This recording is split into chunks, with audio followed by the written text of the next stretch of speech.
Got it. Meeting recorded. Okay, we are in with the Offroad On Air podcast. Unfortunately, Andy couldn't join here. Is this today?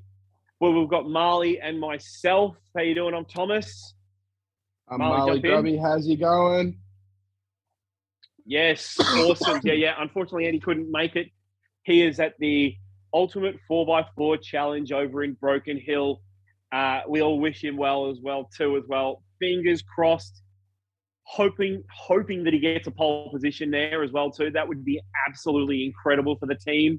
If that's the All Access Offroad team, that would be amazing if those guys could get a pole position. I mean, they came second in Wild Dog Winch Challenge. Our fingers are crossed for you, buddy. Thank you very much, Andy. Wish you luck. Mate, we don't want no pole position. We want big one of these, big W. We want to win. He's going to do it. He's a champion, and I believe in him. Him and the boys are going to smash it out, and they're going to come first, I reckon. Yeah, and he's an absolute weapon behind the wheel. He is, and because of that, we're gonna do a really nice, strong episode as well. Marley, what have we discussed to talk about? We have discussed Built Not Bought. This is not affiliated with Sam Isles, by the way. This is just something that we came up with the idea. We're going to be talking about you building your own car versus you paying someone else to build your own car, like the reliability factors, the safety, all those sorts of things. Probably one of the first things is, as probably a lot of people would be worried about, is reliability. Reliability with your truck is a very important factor in the Australian outback. Isn't that right? Absolutely. Reliability. Getting home is such an important value that a car has to do for you. Yeah, getting home. Everyone has got that little bit of sticker on the bumper on their Jesus bar, and it's remember, stupid, you're driving this home. And sometimes it goes a little bit further. Underneath the bonnet has got to be 110%, 120%. It's just you've got to trust it. And that one, out of everything, I mean, there's a lot of other things you can do on your driveline, issues with tires as well too, anything to do with other things. But an engine's got to be sound, and there's not many backyard fixes for engines. You can always bush mechanic something up, mate. I've done it before, but I don't know. Sometimes there's just some things that you can't get away with. If you're not getting compression in your engine and it doesn't start, there's no backyard fixes for that. Yeah. Reliability in making the fuel work and the engine turn over as well too, which is a lot of the reasons why people drive manuals, because as soon as that starter motor goes, at least they can pull start it or have someone drag start them. I think in a way, man, it's a more of a rewarding thing for yourself to be able to say, I went out and did that hard as hell track, and my mate got his car destroyed. He might have done all the real hard tracks, same as me, but I got my car home. So, and I don't have to fork out thousands of dollars for new transmission, new motor, rebuilds, diffs, and stuff like that. I got my car home because I know how to drive, and my car's reliable. Damn right. Yeah, and that's a lot of the times, that's where we get that classic hashtag from, mods before maintenance as well too. Sometimes you've got to spend a little bit of money on maintenance just to get you there. And sometimes it is as simple as doing an oil change as well too. And oil isn't cheap at the same time, but at the same time, oil is really cheap to the value that it gets you and to the getting there and back as well too. It's such a valuable product that gets taken granted a lot as well too. What are you on about, Tom? If your oil's just going in your car, mate, you got to look at LED whip lights, bull bars, bloody 7-inch lip 38s, all that sort of stuff. That's what people really care about. No. We're talking facts here, boys. You need absolutely servicing is very important. You absolutely need a rear bar. You need a rear bar. Absolutely, throw the awning on. I've spoke to a mate today. Shout out Mitchell. He is in crisis mode because he's put too much weight on his car as well too. So that one's a big shock load to the thing that really lowers his reliability of his vehicle, because there's so much more burden on the weight of the vehicle. He actually found a crack in one of the front parts of his engine bay as well too, which had him in alarm bells too. And this is not an old car. This is a modern car. Wow. This is like less than 10 years old as well too. Yeah, and he was nervous as well too. So he is literally just gutting the car to like take as much weight off as possible as well to get back that reliability in that kind of sense as well too. So yeah, it's made him a little bit nervous. I've been telling him for months, like I stripped everything off Luxy. I'm back to tray back now, just so I can go light as anything. If I need to take any extra stuff, parts as well too, they don't take up that much space as well. I've always got a spare set of CVs because IFS life. Which that's another one. Like you spoke about before we jumped on, tires. Can you skimp out on tires, or do you go the top level as well?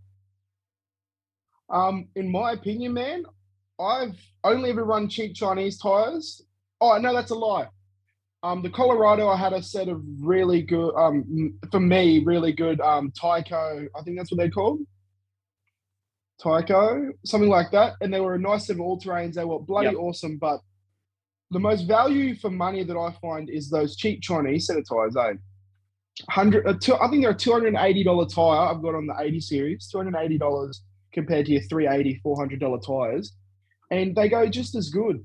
They might be only a 2-ply sidewall, but the only other issue I've had with one of them was I ran over my jack because 80 series things, I'm using that as a handbrake and forgot that I had it there and ran over that and it's popped the sidewall. So it had nothing to do with the tread or anything like that. It was my stupidity. And then worst comes to worst, you go and spend another $300 on a new tire, man, instead of $500-$600 for these proper extreme race tires that someone's using to go away every 5th weekend. The Maxxis razors are at the top of that. Everyone's got to have a set of the Maxxis razors to get out and do those comp tracks. And me, what have I got? I've got a cheap set on the Hilux, and they're just the simplest of road tires, basically, with a little bit of all-terrain. There's no sidewall, basically, on them. I don't do that much full driving in them, but I do have a set of BF, what are they called? Bajas. I got to say Bajas. Yeah. So, and that's what they're on. They are my hardcore mud terrain tire, but at the same time, I don't buy a lot of my tires brand new. I know I bought the cheapy Chinese ones that I've got on the Hilux. They're brand new. I actually had them on the previous new/old Pajero, and I took the rims off them and put them on the Hilux before I sold it. And then all the other cars have got secondhand tires, but they are brand name tires as well too. So I'm running the Toyos on the Cruiser. The Toyos on the Cruiser. They're amazing. I'm probably going to get another set because they were that good, and I'll get a brand new set, I reckon, of them. And I'm just trying to think what else. So those are the 3 main tires that I'm running.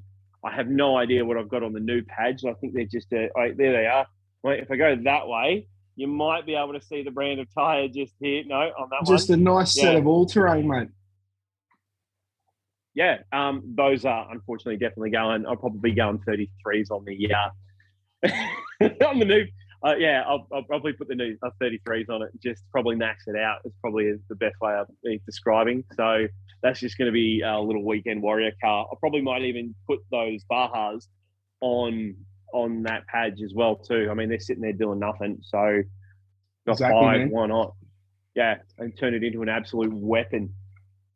Well, here's one thing for the build not bought sort of thing. I'm not sure if it's really build not bought, but going out and buying a brand new set of tires and rims versus going to Marketplace or Gumtree and buying a brand new set of rims, but for someone maybe 20,000 Ks old, like you're going to save a shit ton of money just going out and buying a second-hand pair of tires and rims that you'll just be able to go do the exact same stuff with. It might last you a little bit less, but with the money you save, I feel like it's a little bit up and down. Like you got to weigh up your option between, do I want a brand new set of rim and tire that's going to last me an extra 5,000-6,000 Ks, But then again, you might just blow a sidewall out, punching a stick in a tire. You're using these things to go proper off road. There's going to be sticks and gravel and rocks poking out everywhere. You might just wreck a brand new set of tires where you could have just got a second-hand set that are just as good. And yeah.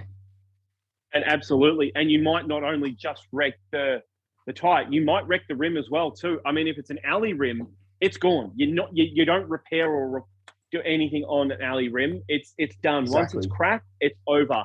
It's scrap metal basically. You can't really save them.